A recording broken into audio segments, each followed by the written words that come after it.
a lot of the protesters themselves. But let's move on from there. And let me come to you, Baba Yusuf, because you are, of course, in addition to all the things that you've achieved as a policy strategist, a global investment expert, you're also a special economic zones expert, and you were the first MD and CEO of the first airport free trade zone in Nigeria.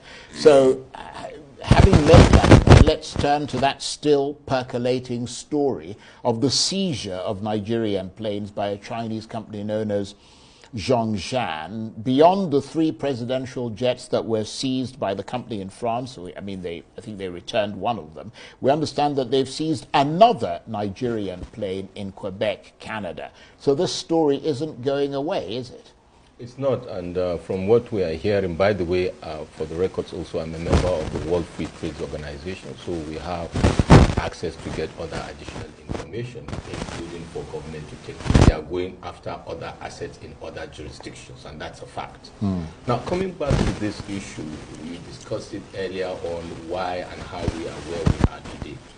And maybe my contribution is, why we shouldn't disrupt processes due to political reasons or impulsive reasons, especially when it has to do with our international engagements, Charles.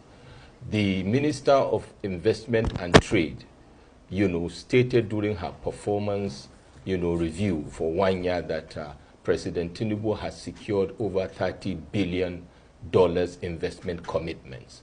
And what that has done, and I can say for myself, with all sense of authority, that funding partners of our organization have already flagged this issue with regards to some of our efforts to bring in FDI. Particularly, I can tell you, so that the government will understand the repercussions of this. We have a $250 million funding we have been trying to bring in for the past 4 years.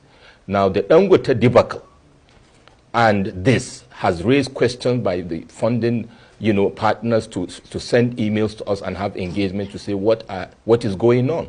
And what that will do is, first of all, our inflow for the last quarter of this year has been pended, Charles. Secondly, I know that our negotiations have to be reviewed because the risk is escalated with regards to goodwill, with regards to the position of Nigeria as a result of this. Yeah. So my call is we should be circumspect, and also how we react. When these planes were taken over by that company, we have discordant voices from government, including ministers. I advise when these kind of things happen, there should be a clearinghouse. There should be a coordinated response in a way and manner that we have our best foot forward going forward. With regards to the free zone, I don't know how the governor did what he did, but Section 1, sub 1 of the Nigerian Export Processing Zone Authority gives authority to Mr. President to declare free trade zone. And by extension, NEBSA is the one that can actually revoke licenses based on some steps that should be taken.